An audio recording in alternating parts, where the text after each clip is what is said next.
सदियों पहले भारत के गोलकुंडा खंड में एक हीरा पाया गया था, कोहिनूर हीरा, जिसकी प्रसिद्धि से संपूर्ण जगत अचंभित रहा।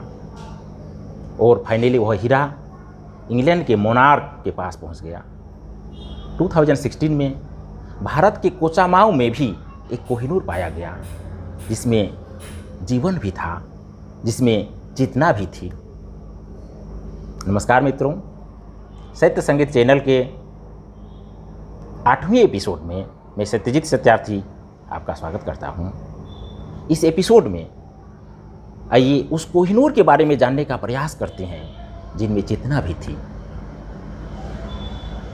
घटना यह थी, मई 2016 में मध्य प्रदेश के नर्मदापुरम डिवीज़न, जहां सतपुरा रेंज है, जहां से नर्मदा बहती है, के बैतूल जिला के घोड़ा डोंगरी विधानसभा निर्वाचन क्षेत्र 132 में उपनिर्वाचन था। उस क्षेत्र में सिक्योरिटी चेक के क्रम में एक बूढ़े व्यक्ति पर डाउट हुआ। उस व्यक्ति को पूछताछ के लिए लोकल पुलिस स्टेशन बुलाया गया। पुलिस द्वारा पूछे जाने पर उस व्यक्ति ने अपना परिचय दिया।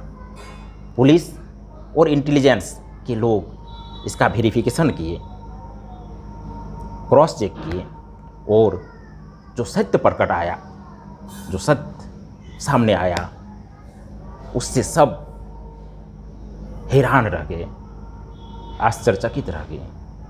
लोगों को लगा कि ये कैसे हो सकता है, परंतु सत्य वही था। वो बूढ़ा व्यक्ति दिल्ली के प्रतापगंज इलाके का रहने वाला था।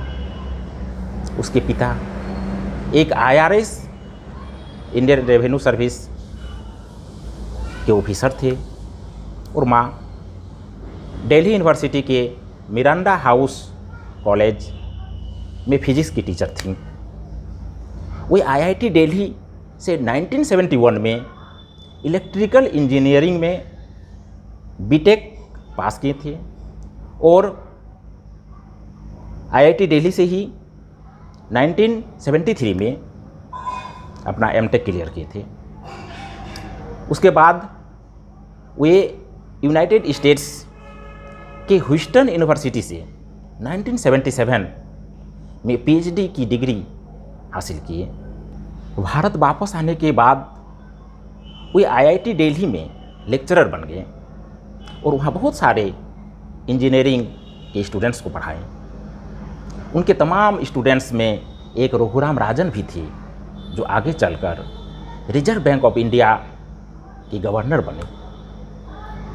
परंतु जल्द ही इस नौकरी से 1982 में वे इस्तीफा दे दिए और प्रकृति के सानिध्य में रहने, आदिवासियों के वेलफेयर और इकोलॉजी को संतुलित करने के अपने लक्ष्य को लेकर वे भारत के विभिन्न भागों, उत्तर प्रदेश के बांदा, अनडिवाइडेड बिहार के सिंहभूम, मध्य प्रदेश के होशंगाबाद जिला के रसूलिया और केसला में रहे।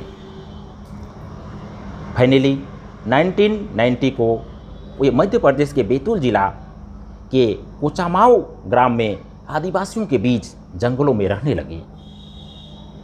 1990 से 2016 कुल 26 ईयर्स तक, कुल 26 वर्षों तक वे कोचामाऊ में रहकर वहाँ के आदिवासियों के जीवन स्तर और जंगल को बेहतर बनाने के अपने पवित्र कार्य में जुटे थे। वे आदिवासियों से अपने एजुकेशनल क्वालिफिकेशंस, अपने योग्यताओं को, अपने परिचयों को छुपाए थे, क्योंकि अपने उच्च ज्ञान के आधार पर वे आदिवासियों से पृथक नहीं होना चाहते थे, वे उनसे अलग खड़ा नहीं होना चाहते थे। आदिवासियों के लोकल लैंग्वेजेज को सीखकर वे उनके बीच घुल मिल गए थे। वे आदिवासियों और उनके बच्चों को पढ़ाते, आदिवासियों के सामूहिक समस्याओं को श्रमिक आदिवासी संगठन के माध्यम से और अन्य तरीकों से हल करते और जंगलों में फल के वृक्ष लगाते तथा वृक्ष न काटने के लिए, पेड़ों को न काटने के लिए आदिवासियों को सिखाते। इसी क्रम में वो ये 50,000 से अधिक वृक्षों को लगाएं और उन्हें संवर्धन किए।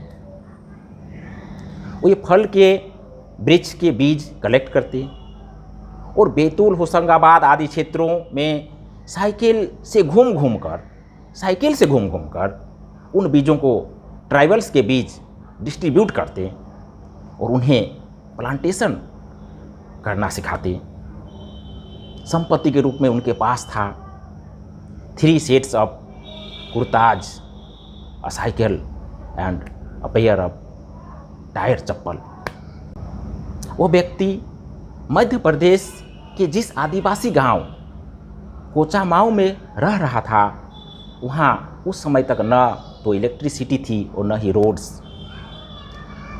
जब उस व्यक्ति का आइडेंटिटी उजागर हो गया तो कई टीवी न्यूज़ चैनल्स और प्रिंट मीडिया के पत्रकार उनसे मिलने गए और उनका इंटरव्यू लिए।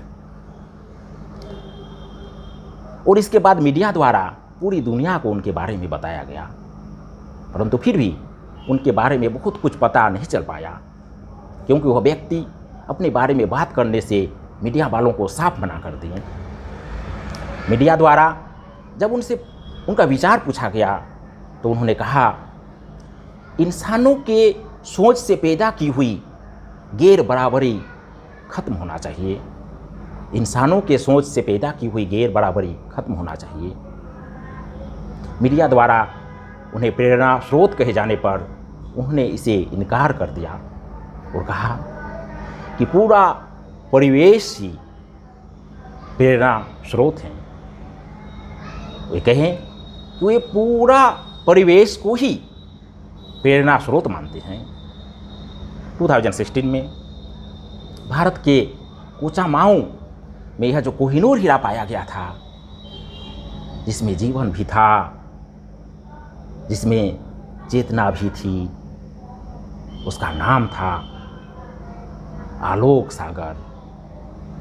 जी हाँ मित्रों, उस कोहिनूर हीरा का नाम था आलोक सागर। धन्यवाद।